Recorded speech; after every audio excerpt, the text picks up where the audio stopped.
Welcome to our English class. Today we will discuss the prepositions. నిన్న మరి కొన్ని prepositions నేర్చుకున్నాం. ఈరోజు మరికొన్ని నేర్చుకున్నాం. ఏంటంటే అవి టూ వర్డ్స్. టూ అంటే ఏంది? కి లేదా కు అర్థం. టూ వర్డ్స్ అంటే వైపు అని అర్థం. ఓకేనా? చూద్దాం. I am going dash school అన్నాం. మరి డాష్లో ఏం పెట్టాలి మరి? ఐ ఆమ్ గోయింగ్ తర్వాత ఏమొస్తుంది? టూ వస్తుంది. ఓకేనా? ఇక్కడ కొన్ని ఉంటాయి. ఏముంటాయి అంటే ఇక్కడ గో వచ్చిన, వెంట వచ్చిన, గాన్ వచ్చిన, గోయింగ్ వచ్చినా కానీ దాని తర్వాత టు అనే ప్రిపోజిషన్ రావాలి. చూడండి, గో వచ్చిన, వెంట వచ్చిన, గాన్ వచ్చిన, గోయింగ్ వచ్చినా కానీ దాని పక్కన టు అనే ప్రిపోజిషన్ రావాలి. ఓకేనా? అది పండుగ. ఇక్కడ చూడండి, ఐఆమ్ గోయింగ్ వచ్చింది కాబట్టి ఏం పెట్టింది దాని పక్కన? టు. ఇక్కడ ఆర్డర్ రాసుకున్నాం కాబట్టి గోయింగ్ టు స్కూల్ అంటే. I go dash home. మరి ఇక్కడ ఏ ప్రిపోజిషన్ పెట్టాలి? కొంతమంది టూ పెడతారు కానీ రాంగ్. ఎందుకు రాంగ్ అంటే హోమ్ అనేది ఏ ప్రిపోజిషన్ తీసుకోదు. ఇక్కడ హోమ్ అనేది ఏ ప్రిపోజిషన్ తీసుకోదు. కొంతమంది టూ పెట్టి రైట్ అంటారు కానీ ఇక్కడ రాంగ్ అని కొట్టుకోండి. ఓకేనా? అర్థమైందా? ఇందులో ఏ ప్రిపోజిషన్ ఉండదు. హోమ్ ముందు ఏ ప్రిపోజిషన్ తీసుకోదు, అబ్రాడ్ ముందు ఏ ప్రిపోజిషన్ తీసుకోదు. ఓకేనా? బండగుర్తు ఏంటంటే హోమ్ ముందు ప్రిపోజిషన్ రాదు, అబ్రాడ్ ముందు ఏ ప్రిపోజిషన్ రాదు. ఇది బండగుర్తు. I call dash you. మరి ఇక్కడ ఏం పెడతారు కొంతమంది? ఐ కాల్ టు యూ అంటారు కానీ రాంగ్. ఏ ప్రిపోజిషన్ తీసుకోదు. ఐ హెల్ప్ డాష్ యూ అంటే ఐ హెల్ప్ టు యూ అంటారు కానీ ఇది రాంగ్. అక్కడ కానీ ఏ ప్రిపోజిషన్ రాదు. I told dash you.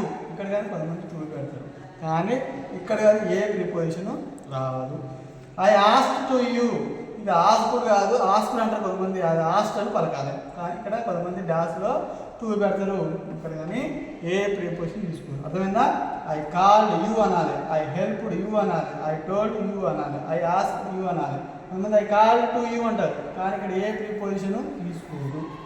I helped to you అంటారు కానీ ఇక్కడ ఐ హెల్ప్డ్ పక్కన ఏ ప్రిపోజిషన్ రాదు కానీ ఐ హెల్ప్డ్ యూ అనాలి. ఐ టోల్డ్ టు యూ అంటారు కానీ ఇక్కడ కానీ ఏ ప్రిపోజిషన్ రాదు. ఐ హెల్ప్డ్ యూ అనాలి. ఐ ఆస్క్డ్ యూ అనాలి కానీ ఐ ఆస్క్ టు యూ అంటారు కానీ ఇక్కడ కానీ ఏ ప్రిపోజిషన్ రాదు. ఓకేనా?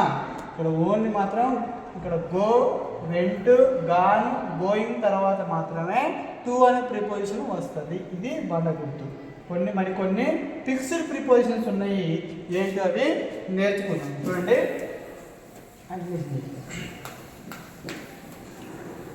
ఏంటి అంటే ఫిక్స్డ్ ప్రిపోజిషన్స్. ఇక్కడ మనకు ఉంటుంది కదా టూ వర్డ్స్ అని. ఆ టూ వర్డ్స్ మనం రాలే కదా.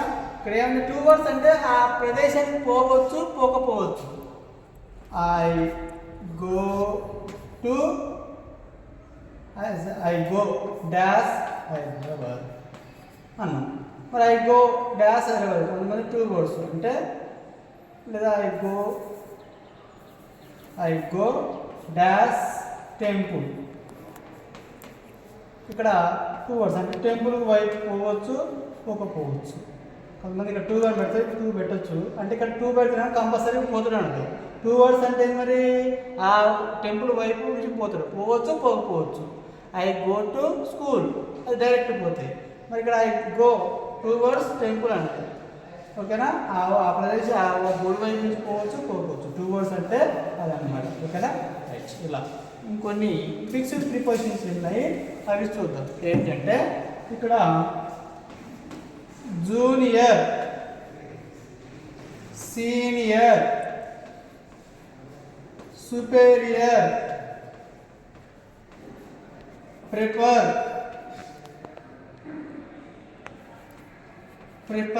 అని ఉంది. వీటి పక్కన ఫిక్స్డ్ ప్రిపోజిషన్ ఏంటంటే టు అనేది రాయాలి. ఓకేనా? Junior to, senior to, superior to, prefer to రాయాలి. చూసిరా? వీటిని ఫిక్స్డ్ ప్రిపోజిషన్స్ అంటారు. చూద్దాం. ఫర్ ఎగ్జాంపుల్కి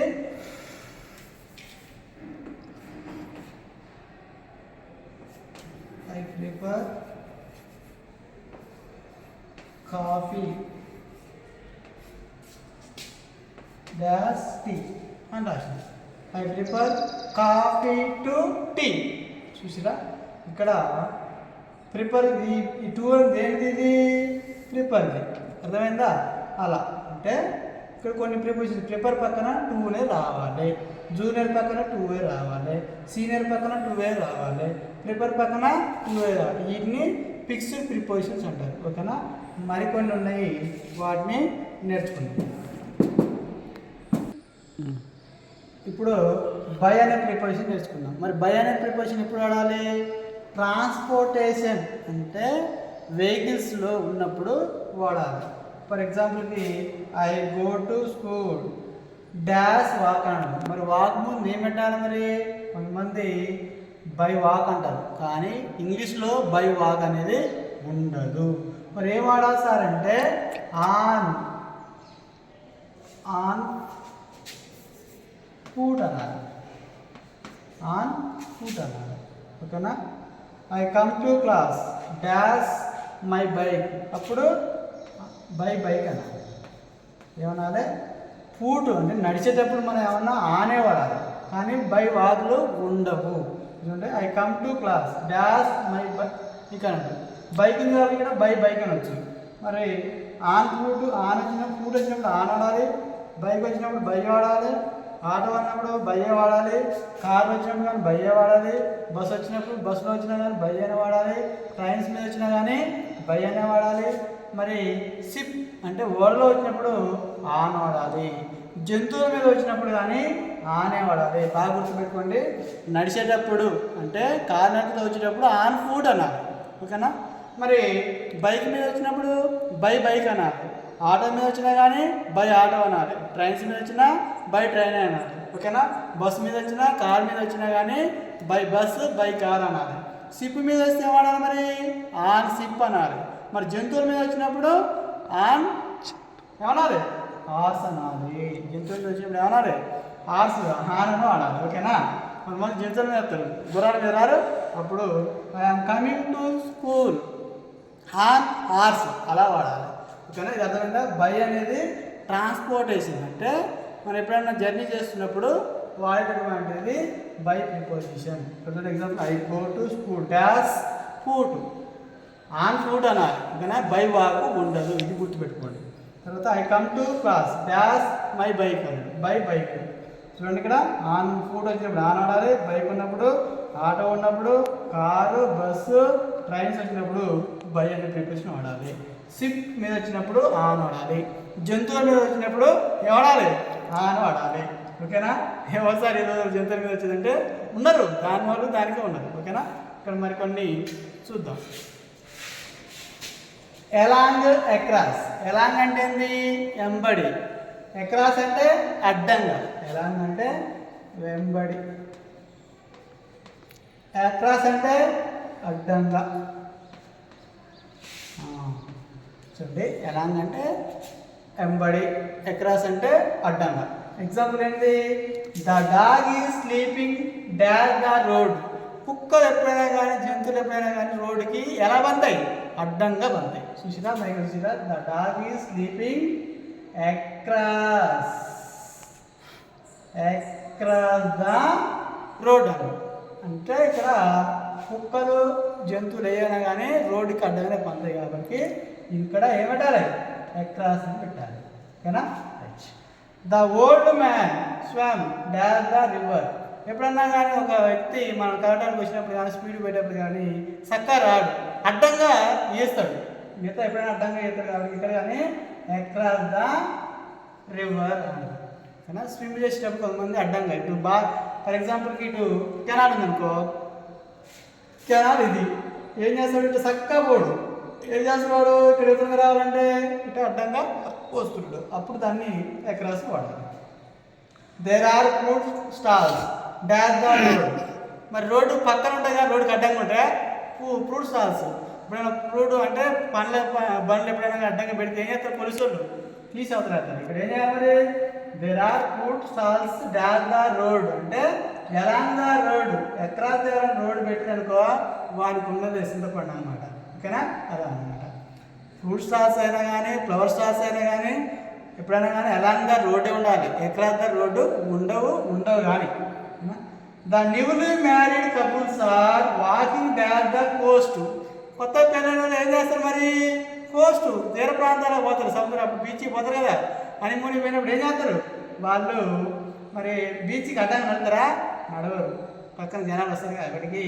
ఇక్కడ ఎలాంగా కోస్ట్ అంటే కోస్ట్ ఎంబడి అంటే సముద్ర తీరం ఉందనుకో, దానికి ఏం చేస్తారు? దాని అమ్మటి పక్కమటి నడుచుకుంటూ పోతారు. ఎందుకంటే వాళ్ళు కొత్తగా పెళ్ళింది కాబట్టి. అదే పాతలు అయితే రోడ్డు చీడ్చుకుంటూ పోతారు. ఓకేనా? అలా అన్నమాట. ఇక్కడ అర్థమైందా? ఎలాగనేదేమో ఎంబడి రోడ్డు ఎమ్మటి ఉంటేనేమో ఇది రోడ్డు, దీని ఎమ్మటి ఉంటేనేమో ఎలాంగ్. ఇట్లా మరి ఇది నేషనల్ హైవే. ఇటుంటే అడ్డంగా ఉంటే జంతువులు ఎప్పుడైనా కుక్కలైనా కానీ జంతువులైనా కానీ ఆవులైనా కానీ ఎలా పంతాయి? రోడ్డు మీద అడ్డంగా పంతాయి. అప్పుడు ఎక్రాస్. ఇది బాగా అర్థం చేసుకోండి. ఇట్లా రోడ్డు అమ్ముంటేనేమో ఎలాంగ్, రోడ్డుకి అడ్డంగా ఉంటేనేమో ఎక్రాస్. ఇవి చాలా ఇంపార్టెంట్. మరికొన్ని నేర్చుకుందాం. రైట్, ఇప్పుడు మనం మరికొన్ని ప్రిపోజిషన్స్ నేర్చుకుందాం. Since, for. సిన్స్ ఎప్పుడు వాడాలి, ఫర్ ఎప్పుడు వాడాలంటే సిన్స్ అనేది ఏంది? Exact time. ఫర్ ఎప్పుడు వాడాలి మరి? Period of time. చూడండి, ఎగ్జాక్ట్ అనేదేమో సిన్స్ అనేదేమో ఎగ్జాక్ట్ టైంకి ఉపయోగించాలి. ఫర్ అనేది పీరియడ్ ఆఫ్ టైము ఉపయోగించాలి. ఎగ్జాంపుల్స్ ఉంటాయి ఇక్కడ. I have been teaching English dash 10 years అన్నాడు. మరి ఇక్కడ 10 అనేది ఏంటి? పీరియడ్ ఆఫ్ టైం కదా. మరి ఇప్పుడు 10 వచ్చింది కాబట్టి ఇక్కడ ఏముంది? ఇక్కడ సంఖ్యలో ఎన్ని సంవత్సరాల నుంచి టీచ్ చేస్తున్నాడు ఆయన? మరి 10 years కాబట్టి ఇక్కడ ఏం పెట్టాలి మరి? For 10 years. ఎందుకంటే అది 10 అనేది పీరియడ్ ఆఫ్ టైం కాబట్టి ఇక్కడ ఫర్ అన్నా. ఇక్కడ ఫర్ ఎప్పుడు ఉపయోగించాలి? పీరియడ్ ఆఫ్ టైం వచ్చినప్పుడు ఫర్. కాబట్టి ఇక్కడ 10 అనేది పీరియడ్ ఆఫ్ టైం కాబట్టి ఫర్ యూజ్ చేసినాం. బాగా అర్థం చేసుకోండి.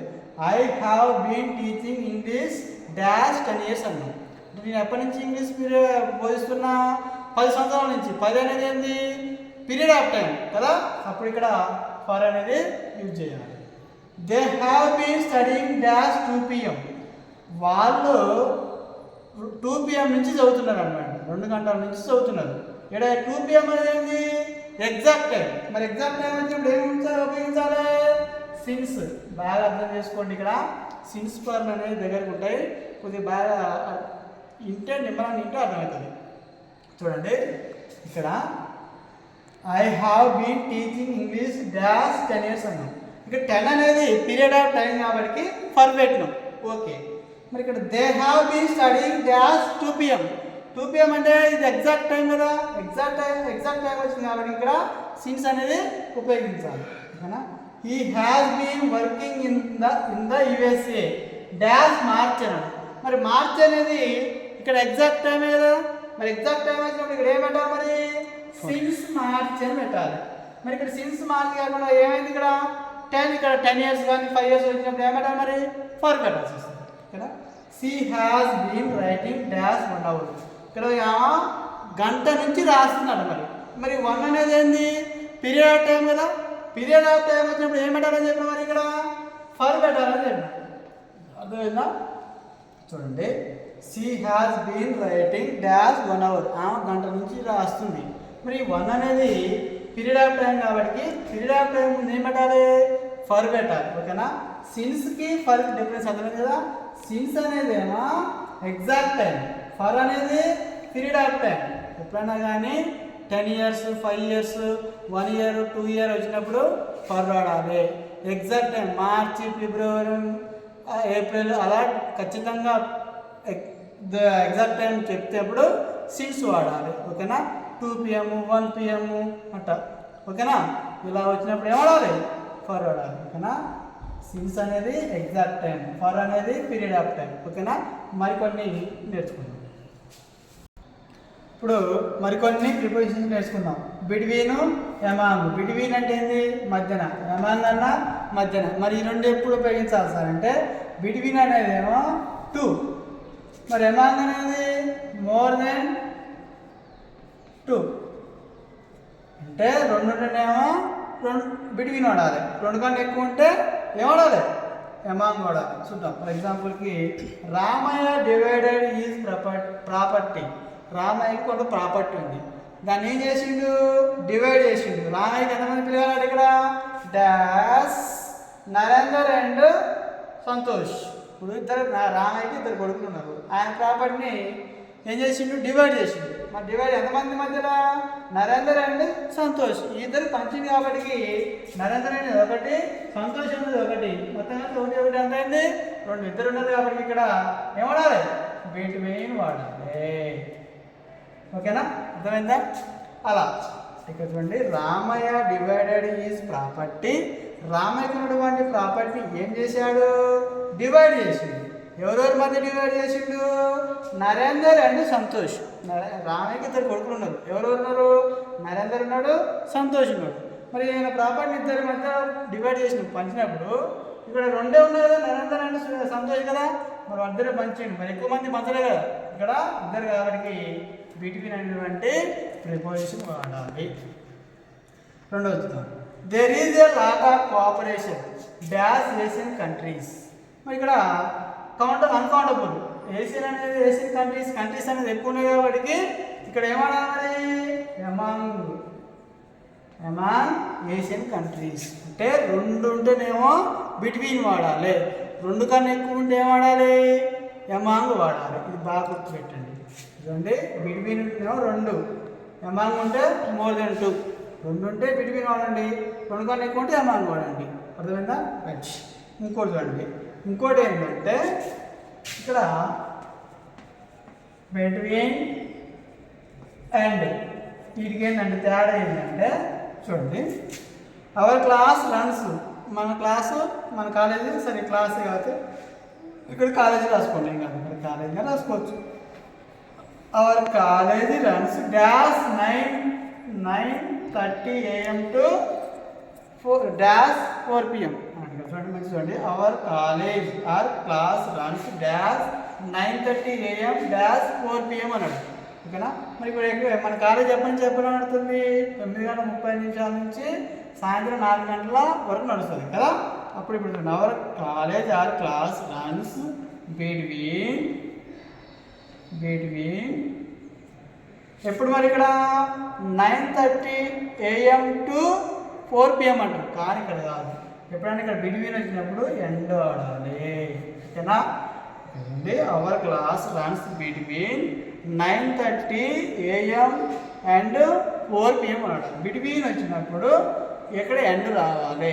మరి ఇక్కడ ఫ్రమ్ వచ్చిందనుకో, ఫ్రమ్ వచ్చినప్పుడు ఏం వాడాలి, ఇక్కడ 2 అని వాడాలి. బాగా అర్థం చేసుకోండి. Our class runs from 9:30 AM to 4 PM అని వాడాలి. కానీ ఇక్కడ ఏమైంది, అవర్ క్లాస్ రన్స్ బిట్వీన్ అన్నాడు. ఇక్కడ బిట్వీన్ వచ్చినప్పుడు ఎండ్ వాడాలి, ఫ్రమ్ వచ్చినప్పుడు 2 అని వాడాలి. బాగా అర్థం చేసుకోండి. ఫ్రమ్కి బిట్వీన్కి తేడా ఏంటంటే ఇది, బిట్వీన్కి ఎండ్కి ఇది తేడా, ఫ్రమ్కి 2కి ఇది తేడా అనమాట. ఓకేనా? బాగా అర్థం చేసుకోండి. చూడండి, బిట్వీన్ అనే 2 వచ్చినప్పుడు బిట్వీన్ వాడండి, 2 కన్నా ఎక్కువ మోర్ దెన్ 2 అయితే ఎమాంగ్ వాడండి. మరి బిట్వీన్కి ఎండ్కి తేడా ఏంది, ఒక సెంటెన్స్లో బిట్వీన్ వచ్చిందంటేనేమో దాని ఎమ్మటే ఎండ్ వస్తుంది, ఫ్రమ్ వస్తే మాత్రానికి 2 అని వస్తుంది. ఓకేనా? ఇది క్లియర్ అనమాట. ఓకేనా? మరొక 2 ఉన్నాయి, ఆ 2 చేసుకొని కన్క్లూడ్ చేసాం క్లాస్. ఓకే, ఇప్పుడు మరికొన్ని ప్రిపోజిషన్ నేర్చుకొని దీని తర్వాత కన్క్లూడ్ చేద్దాం. ఓకేనా? అండర్, బినీత్, అండర్నీత్ అంటే ఏంటో చూద్దాం. ఇప్పుడు అండర్ అంటే ఏంటి, కింద, బినీత్ అన్న కింద. మరి ఏంది ఈ మధ్య తేడా ఏంటంటే, బినీత్ అంటే ఏంది, ఒక వస్తువుకి కింద టచ్ ఉంటేనేమో బినీత్, టచ్ లేకుంటేనేమో అండర్. ఓకే, అర్థమైందా? The chalk piece is beneath the duster, the chalk piece is beneath the under the duster. అంటే టచ్ ఉంటేనే బినీత్, టచ్ లేకుండా అండర్. ఓకేనా? చూద్దాం మరి ఏంటో. They are studying dash the tree. మరి వాళ్ళు చెట్టు కింద టచ్ అయ్యి చదువుతారు, చెట్టుకి టచ్ అయ్యి చదవరు కాబట్టి ఇక్కడ ఏం పెట్టాలి, అండర్ ద ట్రీ అని పెట్టాలి. మరి వాళ్ళు టచ్ అయితే అప్పుడు బినీత్ పెట్టాము, మరి టచ్ కాదు కాబట్టి ఇక్కడ అండర్ అని పెట్టాలి. We live dash the blue sky. మరి స్కైకి ఆనుకొని చదువుతాం మనం, చదవం ఉంటావా మరి అటగాని జీవించాం కాబట్టి we live under the blue sky అలా టచ్ ఉంటేనేమో బినీత్ టచ్ లేకుంటే అండర్ వాడాలి. The cat is sleeping dash the car ఎప్పుడైనా పిల్లులు కానీ కుక్కలు కానీ వెహికల్స్ కింద పడినప్పుడు టచ్ అయితే కావు, కుక్కర్ టచ్ అయితే వస్తాయి కాబట్టి టచ్ కావాలన్నమాట. ఇక్కడ ఏం పెట్టాలి మరి ఏమవుతాయి అండర్ అనే పెట్టాలి. ఓకేనా. My father kept the keys dash the carpet. మా నాన్న ఏం పెట్టిండు కీస్ దేని కింద పెట్టిండు కార్పెట్. మరి కార్పెట్ కింద పెట్టినప్పుడు టచ్ అవుతుంది కదా అప్పుడు ఏం పెట్టాలి బినీత్ పెట్టాలి. అర్థమైందా. టచ్ ఉంటేనేమో బినీత్ పెట్టండి, టచ్ లేకుంటే అండర్ పెట్టండి. చూడండి they are studying dash the tree అంటే వాళ్ళు చెట్టు కింద చదువుతున్నారు under. We live dash the blue sky వాళ్ళు బ్లూ స్కై కింద కూర్చొని చదువుతున్నారు under. The cat is sleeping dash the car కింద కుక్క పడుకుంది under. My father kept the keys dash the carpet మరి కార్పెట్కి టచ్ అయింది కాబట్టి బినీత్ అనమాట. ఓకేనా. These are the very very important prepositions. ఇవి నేర్చుకుంటే ఇంత మించి ఏముండదు. ఇవి బాగా చదవండి, మంచిగా ఎగ్జామ్లో మంచి ఆన్సర్ చేయండి. ఓకేనా. మన ఛానల్ సబ్స్క్రైబ్ చేయండి, షేర్ చేయండి, కమెంట్ చేయండి, లైక్ చేయండి. ఓకేనా. మనల్ని మంచిగా ఈ బాగా బయాడ్ చేయండి. ఫస్ట్ సబ్జెక్ట్ నేర్చుకోండి. ఓకేనా. రైట్. ఓకేనా. ఇప్పుడు మన ఛానల్ గురించి ఏంది మరి మన ఛానల్లో కొండమినీస్ అని యూట్యూబ్లో సెర్చ్ చేయండి. ఓకేనా. అది అందరికీ షేర్ చేయండి. లేదా మన ఛానల్లో కొండమినీస్ అని కొట్టిన వస్తుంది, లేదా కేవిఎస్ ఇంగ్లీష్ అకాడమీ అని కొట్టిన వస్తుంది. కొండమినీస్ అని సెర్చ్ చేసిన యూట్యూబ్లో వస్తుంది, కేవిఎస్ ఇంగ్లీష్ అకాడమీ అని సెర్చ్ చేసినా కానీ యూట్యూబ్లో వస్తుంది. కాబట్టి అందరూ ఈ ఛానల్ని సబ్స్క్రైబ్ చేయండి, సబ్స్క్రైబ్ చేయించండి, లైక్ చేయండి, కమెంట్ చేయండి, షేర్ చేయండి. ఓకేనా. ఇది మన ఛానల్ అనమాట. మన ఛానల్లో ప్రతిదీ ఎవ్రీథింగ్ ఈజ్ ఇంపార్టెంట్. మన దాంట్లో ఉన్నటువంటి వీడియోస్ నేర్చుకుంటే చూస్తే వాచ్ చేస్తే పర్ఫెక్ట్ గ్రామర్ వస్తుంది అనమాట. ఓకేనా. ఇంత మించి డెప్త్ గ్రామర్ ఎక్కడ చెప్పరు. ఇది అసలు ఇది మీకు చాలా ఎనఫ్ అనమాట. ఇంత మించి గ్రామర్ ఎక్కడ కానీ ఉండదు. ఓకేనా. రైట్. ఇది మళ్ళీ అర్థమైందా. కాకపోతే మీరు కంపేర్ చేసుకోండి. మనం ఇప్పుడు ఇచ్చినటువంటి ఎగ్జాంపుల్స్ చూసుకోండి. మన ఎగ్జాంపుల్స్లో ఉన్నటువంటి అసలు మీకు ఇప్పుడే అర్థం ఎగ్జాంపుల్ ఇచ్చినటువంటి ఏవైతే ఉన్నాయో ప్రిపోజిషన్స్, ఆ ప్రిపోజిషన్స్ కనుక నేర్చుకుంటే ఈజీగా ఎక్కడ ఏం పెట్టారనేది అర్థమైంది. ఓకేనా. ఇది మన ప్రిపోజిషన్ క్లాస్ అనమాట.